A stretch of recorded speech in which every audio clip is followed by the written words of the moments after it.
kind of. That seems to me to be something that takes some experience usually, to be able to take in what you see and deliver it to your hands and feet. I mean, I think for some players it would take more time. You know, there's just guys that have that elite talent that in that department that probably takes less time.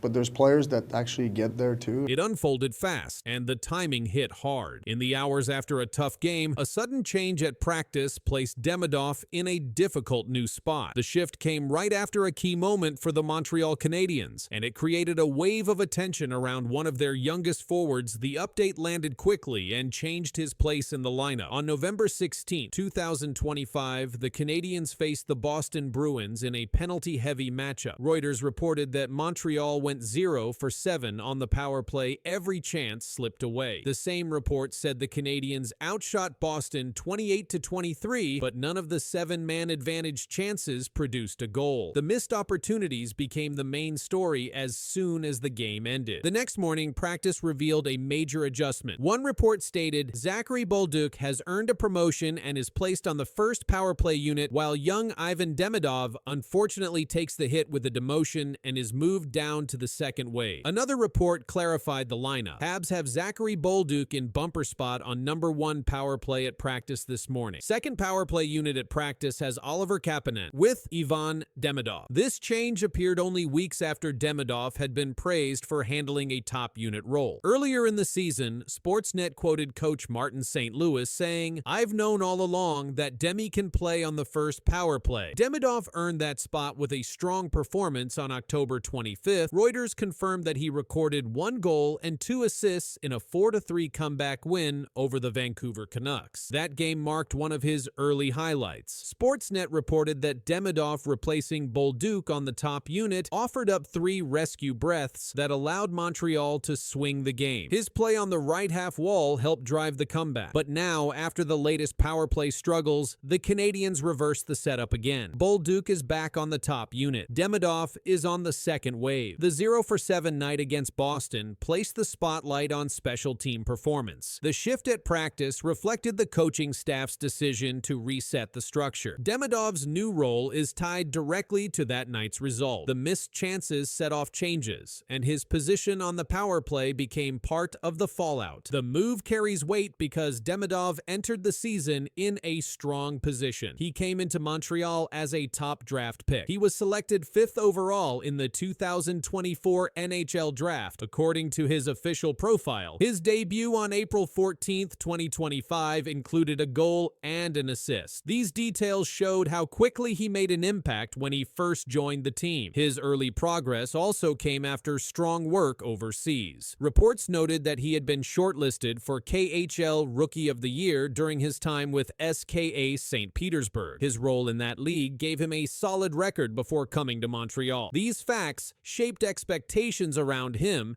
as he entered his first full NHL season. Reports repeated the same lines. Zachary Bolduc has earned a promotion, and Ivan Demidov moved down to the second wave. The phrasing made the change direct. It confirmed how the Canadiens wanted to reorganize their special teams after the Boston game. Now the spotlight is on how Demidov adjusts. His ice time on the second wave will be watched closely. The Canadiens rely on structure and production from their power play groups. A move down a unit shifts a player's chances to impact scoring play. In tight games, that change shapes touches, puck movement, and overall role. The date of the shift also matters. The Boston game took place on November 16th, 2025, and the lineup update surfaced the next morning. The events happened fast, and the timing linked Demidov's demotion directly to the night the Canadiens missed all 7 power play tries. For now, the facts stay clear. The Canadiens ran into a major power play problem. The next day, they changed their units. Ivan Demidov was moved off the top group and placed on the second wave. His new spot marks a notable turn in his early NHL path. Do we get it perfect? Not necessarily, because sometimes you want matchup, you want the right flow for your players as well. So sometimes you're caught in between and you're trying to make a quick decision on the spot, and you're going to make mistakes at times. Something unexpected happened inside the Montreal Canadiens locker room this week. The players had just finished a hard game, but the real drama began after the final whistle. Cameras were still on, reporters were ready, and then everything changed in seconds. The date was November 7th, 2025, and what followed left everyone in the building silent.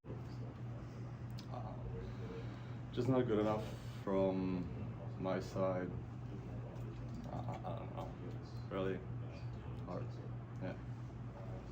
This is a tough one. Yeah.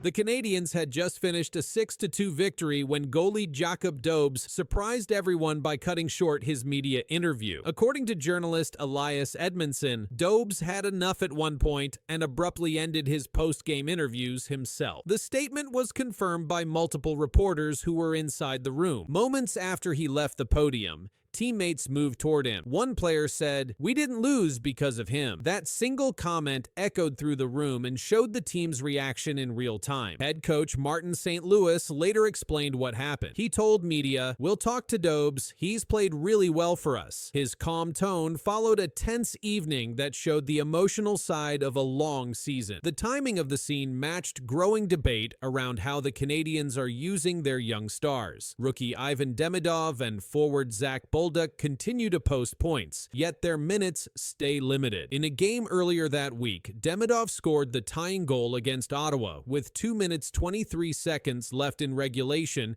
after a pass from Lane Hudson. The Canadiens went on to win 4-3 in overtime. Despite that impact, official stats listed his ice time at just 10 minutes 27 seconds. The numbers added fuel to questions about player management. When asked, St. Louis said, "I can do a better job managing ice time. It's the first time I'm coaching a team with this much depth. I need to do a better job with certain players to learn how to get them rolling." According to the Hockey News, after 8 games, Demidov ranked 3rd on the team in points. Analysts wrote that such production should earn him a larger role. Inside the locker room, the night ended quietly. Players spoke softly, staff cleared equipment, and Dobes sat surrounded by teammates. The episode lasted only a few minutes, but revealed how the Canadiens' younger core is being tested, both on the ice and behind the scenes. Head coach Martin St. Louis addressed the issue again during his morning availability. He stated, "It happens. Players care. Dobes has been solid for us." The short reply was seen as a way to calm the situation while avoiding further speculation. Rookie Ivan Demidov continues to be at the center of that attention. In the same week as the Dobes moment, he earned his 8th point of the season, ranking 3rd on the team in scoring. He has recorded 4 goals and 4 assists in his first 8 games. Despite that production, he still averages fewer than 14 minutes of ice time per game. When asked about Demidov's minutes, St. Louis said, "I can do a better job managing ice time." He explained that balancing lines has been harder because the roster now includes multiple young forwards ready for top 6 roles. On-ice results show no drop in performance. The Canadiens entered the second week of November with a 7-4-1 record. In their comeback win over Ottawa, Demidov's tying goal led to an overtime victory sealed by captain Nick Suzuki. The team has also recalled defenseman Mark Del Gaizo from the AHL affiliate to strengthen depth ahead of a demanding road stretch. Media coverage of the Dobes incident quieted within 48 hours. Still, reporters described the locker room as more focused, less chatty. That shift reflects a club adapting quickly to pressure. The Canadiens' young stars continue to produce. Their coach continues to adjust, and one brief scene behind closed doors has reminded everyone just how much intensity builds inside a winning locker room. Canadiens just made a move that no one expected.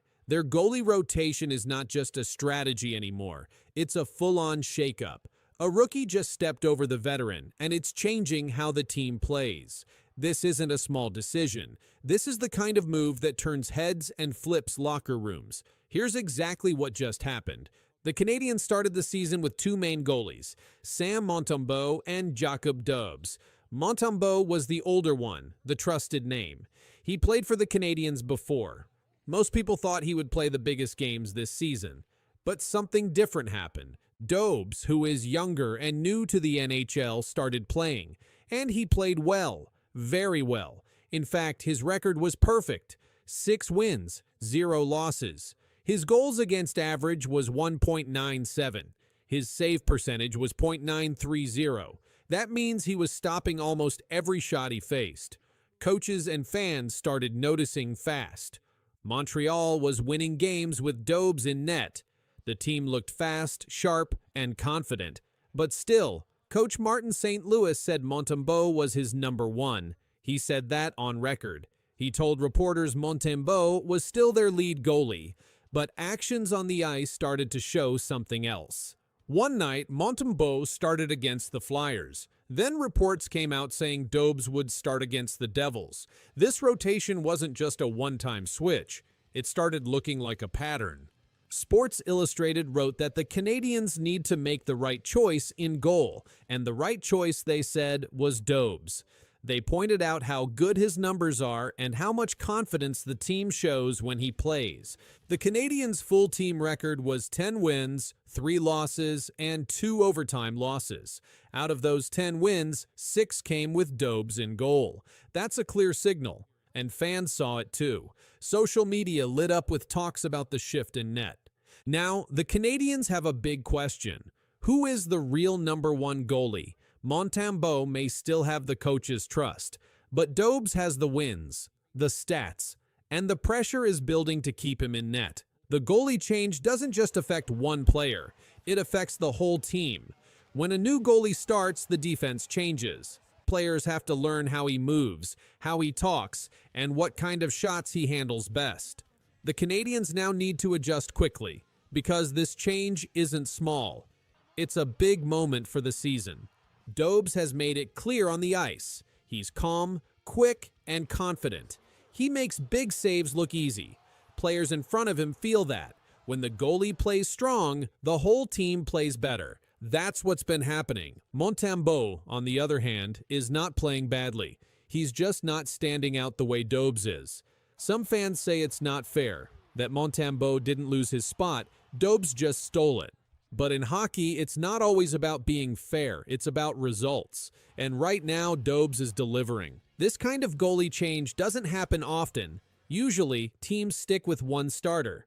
But Montreal is different this year. They have a young goalie who's winning games, and a veteran who's trying to hold his ground. The coach now has a choice to make, and it's not easy. According to reports, the team plans to start Dobes again soon.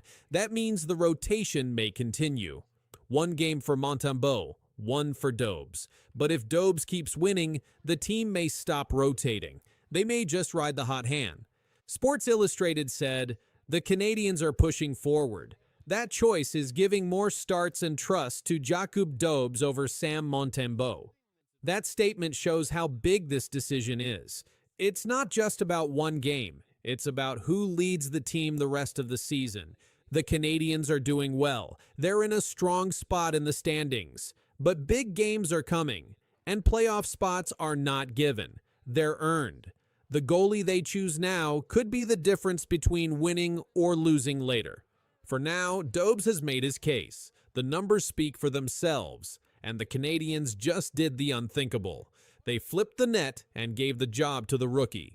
That would be Caufield. So we saw on Tuesday, he scores the overtime winner. Here, he does one better. We'll get to the tying goal in just a second, but this overtime winner, this is the 10th OT winner of his career. This is just his 5th full season with the Montreal Canadiens, and he's already tied the franchise record in that department. Cole Caufield just made Montreal Canadiens history, something no other player has done in over 100 years. He broke a major record, led the league in goals for the month, and walked away with a trophy. But barely anyone talked about it. No headline takeover, no breaking news banner. Just another quiet page added to hockey history by one of the NHL's youngest stars. Cole Caufield has broken a franchise record that stood through generations of Canadiens legends. He now holds the all-time record for most overtime goals in Montreal Canadiens history. Not Maurice Richard, not Guy Lafleur, not Jean Béliveau. Caufield. He did it in fewer than 300 games. With his 11th overtime goal, Caufield passed every Canadiens player in the club's century century-plus existence. The Canadiens, one of the oldest and most storied teams in the NHL, have existed since 1909, and no player, not even in those dominant dynasty years, recorded as many sudden death winners in the regular season as Caufield has already. What makes this more remarkable is the pace. Caufield has scored 10 overtime goals in just 292 NHL games, a faster pace than most known overtime performers in league history. While the NHL only began officially tracking OT goal stats in the modern era, Caufield's achievement remains a significant standout in a franchise that's had more than its share of Hall of Famers. This wasn't the only highlight of his recent run. While quietly breaking this century-spanning record, Caufield also delivered one of the strongest starts to a season across the entire NHL. He led the Canadiens in goal, tied for the league lead in scoring at one point, and earned the Molson Cup for October, an award given to the team's top performer based on star selections and points. But it barely made noise outside the Habs fanbase. No league-wide celebration, no major network feature, just a quiet line in a game recap. Caufield scores OT winner, and on to the next matchup. That silence stands in sharp contrast to what he's actually accomplishing. The Canadiens are climbing back into contention, and Caufield is the central figure. He's not just scoring, he's deciding games, in regulation and in overtime. He's setting records in a sweater worn by the greatest legends in hockey history, and he's doing it without fanfare. Cole Caufield's overtime goal record may be the biggest story nobody's talking about, but it's not the only thing he's doing right now that should matter. While leading the Canadiens in goal, Caufield also helped power Montreal to one of their best starts in years. The team's 9-3-1 record through October wasn't fueled by flukes. It was built on pressure plays, early leads, and late finishes. Caufield's fingerprints are all over it. He's not just a goal scorer anymore. He's a game closer. Yet despite all this, the spotlight remains elsewhere. Bigger names, bigger markets, or flashier moments steal attention. But Caufield's results remain unmatched in impact, and that's exactly what makes the current silence so strange. 11 overtime goals, a team-leading season start, and a Player of the Month award, and somehow it's still under the radar. Even the Molson Cup announcement barely made headline. In any other Canadian market, a player tying for the NHL lead in goals while winning team MVP honors for the month would flood sports media. But Caufield's milestone was mentioned, then quickly passed over. No feature packages, no long segments. Just a mention and move on. That silence doesn't change the numbers. There's also the consistency. He's producing against top defenses, not just soft matchups. He's scoring game winners. He's registering multi-point nights when his team needs a lift, and he's not relying on one skill set. He's evolving with every shift. His one-timer still draws defenders, but now his skating and positioning are becoming as lethal as his shot. The NHL's oldest franchise just had a record broken that stood longer than most players' entire careers. And the guy who did it, he barely said a word. Just one more goal, one more win, one more chapter in a story nobody expected and few are talking about. But the record is real. The numbers are official, and Cole Caufield's name is now written where no one else's ever was. Pierre LeBrun and Darren Dreger, usually guys, it takes a month or two before we get into the trade rumors of good players on struggling teams coveted by other teams, but we're well underway already with Nazem Kadri and the Calgary Flames. Something big is happening between Montreal and Calgary. As the Flames spiral down the standings, a shocking name has quietly shaken the trade market. Behind the scenes, whispers of a potential move to the Canadiens are growing louder. But what's really happening right now has insiders stunned, because Montreal may be closer to landing a star center than anyone expected. First thing I'd tell you is the Habs, O-Dog, my understanding is, listen, they've gone through the entire league in their preparations internally and have a list of what centers could potentially pop up between now and next season, and obviously ahead of the March 6th trade deadline this year. You name a name and it's come up internally with the Montreal Canadiens. And yes, Nazem Kadri is one of those names.